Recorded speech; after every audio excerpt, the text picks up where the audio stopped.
Magandang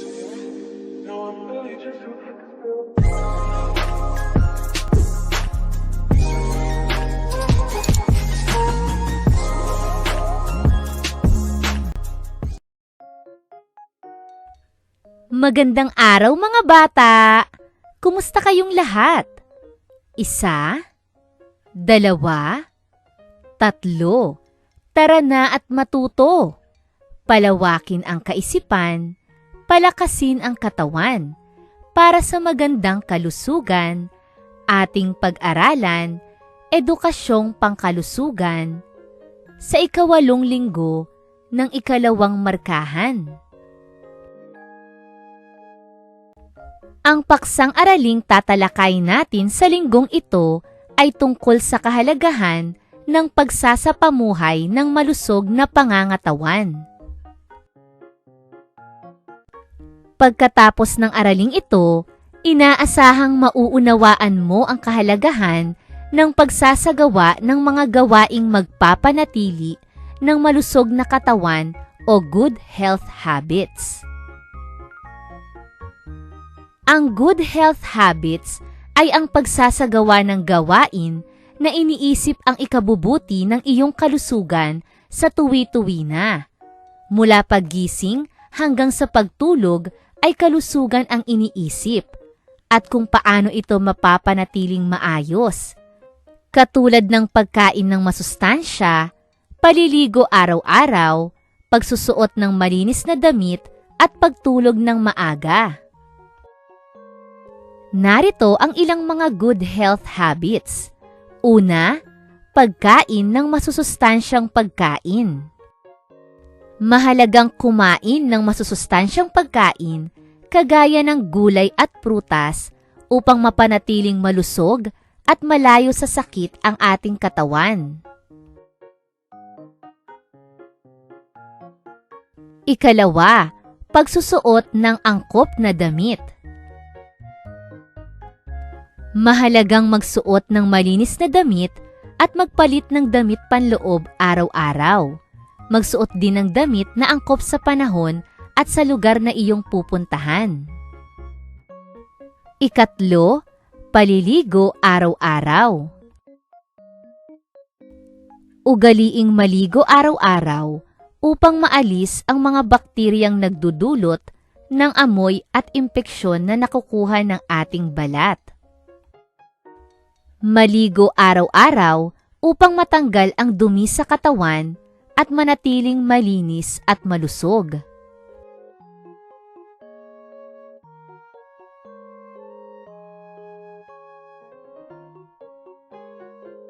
4, pagtulog sa tamang oras. Matulog ng 8 hanggang 10 oras. Siguraduhing wasto at sapat ang oras na itinutulog ng batang katulad mo. Ang sapat na pagtulog ay nakatutulong upang maging malakas ang resistensya ng ating pangangatawan. Good health habits. Una, pagkain ng masustansyang pagkain. 2, pag-inom ng sapat na tubig. 3, paliligo araw-araw. 4, pagsusuot ng malinis na damit. 5, pagtulog ng 8 hanggang 10 oras.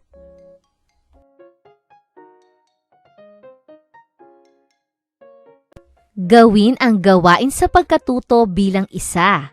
Sagutin ang sumusunod na tanong. Gawin ito sa iyong kwaderno. Una, naliligo ka ba araw-araw?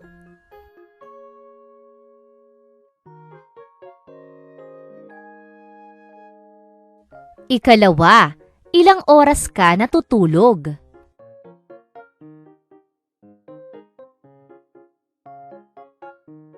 3, kumakain ka ba ng masustansyang pagkain? 4, gawain sa pagkatuto bilang 2. Isulat sa iyong kwaderno ang numero ng larawan na nagpapakita ng good health habits.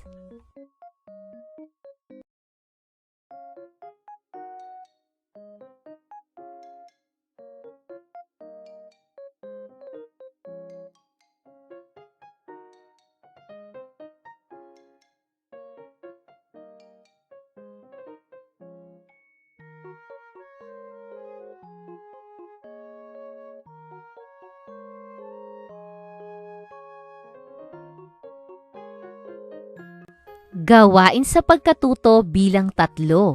Pagtambalin ang larawan ng good health habits sa mga salitang tumutukoy dito.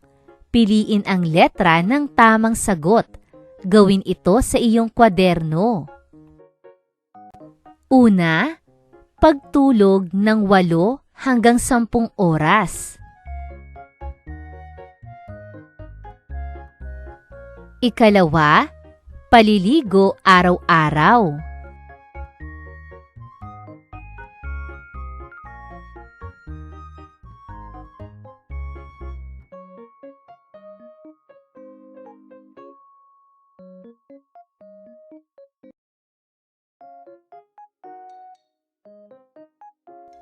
Ikatlo, pagsusuot ng malinis at tamang damit ayon sa gamit nito.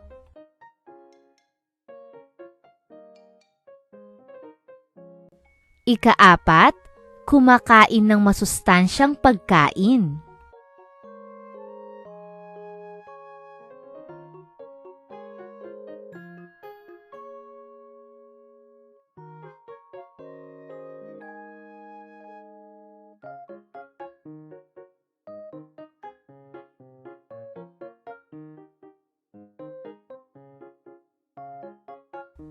Gawain sa pagkatuto bilang 4. Lagyan ng check kung naisasagawa mo ang sumusunod na good health habits sa inyong tahanan.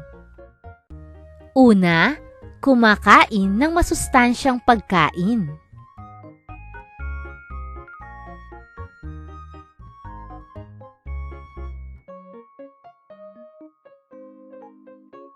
Ikalawa, umiinom ng sapat na tubig.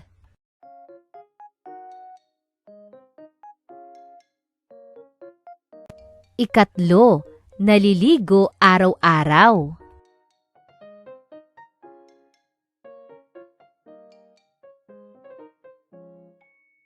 Ika-4, nagsusuot ng malinis na damit.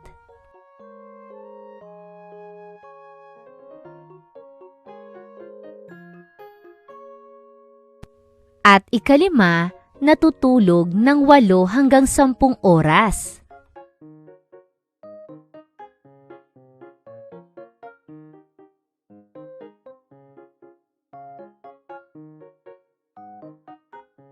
Gawain sa pagkatuto bilang 5. Sagutin ang mga tanong sa ibaba. Piliin ang letra ng tamang sagot. Gawin ito sa iyong kwaderno. Una, ilang oras sa isang araw dapat matulog ang batang katulad mo? A, 4 hanggang 6 na oras. B, 5 hanggang 7 oras. C, 8 hanggang 10 oras. D, 10 hanggang 12 oras.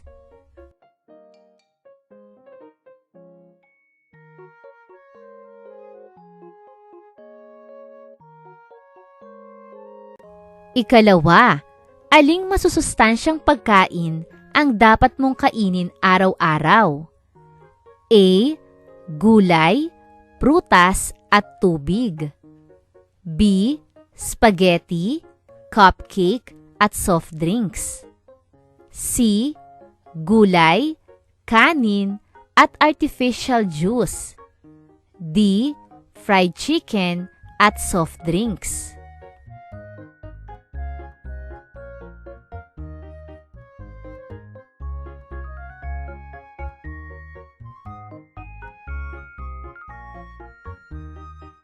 Ikatlo, anong uri ng kasuotan ang dapat isuot kapag ikaw ay maglalaro sa loob ng inyong bahay? A. Pampasok. B. Pantulog. C.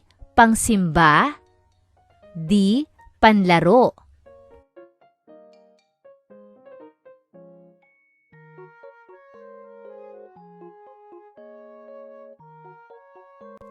Ika-4, tuwing kailan dapat maligo? A. Isang beses isang linggo. B. 2 beses isang linggo. C. 3 beses sa isang araw. D. Araw-araw.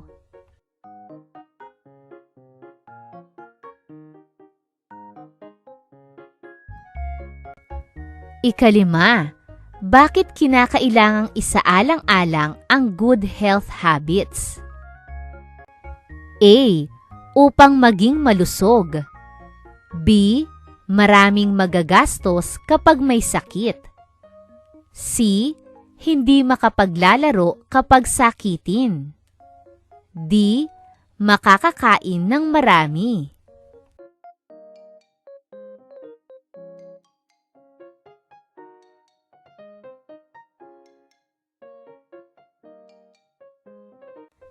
Gawain sa pagkatuto bilang 6. Gumawa ng tala-arawan sa loob ng 5 araw mula Lunes hanggang Biyernes. Lagyan ng check kung naisagawa ang nakasaad na mga good health habits. Narito ang mga good health habits. Una, kumakain ng masustansyang pagkain. Ika-2, umiinom ng sapat na tubig.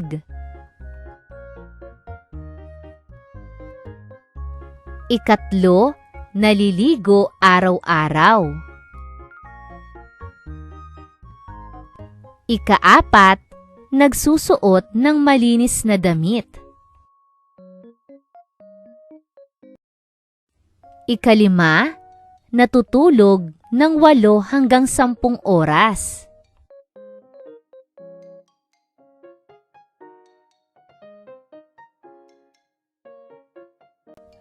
Punan ang mga patlang ng mga angkop na salita upang makabuo ng makabuluhang talata tungkol sa aralin. Mahalagang tandaan mo na dapat ay may patlang ka upang maging patlang. Kapag ikaw ay malusog, mabilis ang iyong paglaki at hindi ka magiging patlang. Ang batang sakitin ay mahihirapang lumaki ng maayos. Mahihirapan din sa mga aralin at hindi makapaglalaro. Narito ang mga pagpipilian. Malusog, sakitin, at good health habits.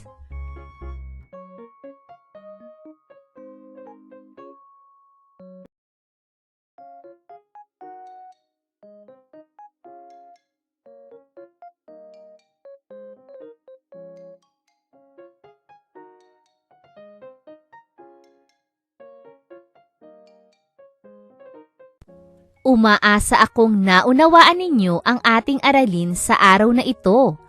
Maraming salamat sa inyong pakikinig at pakikilahok sa ating mga gawain. Hanggang sa muli mga bata, paalam!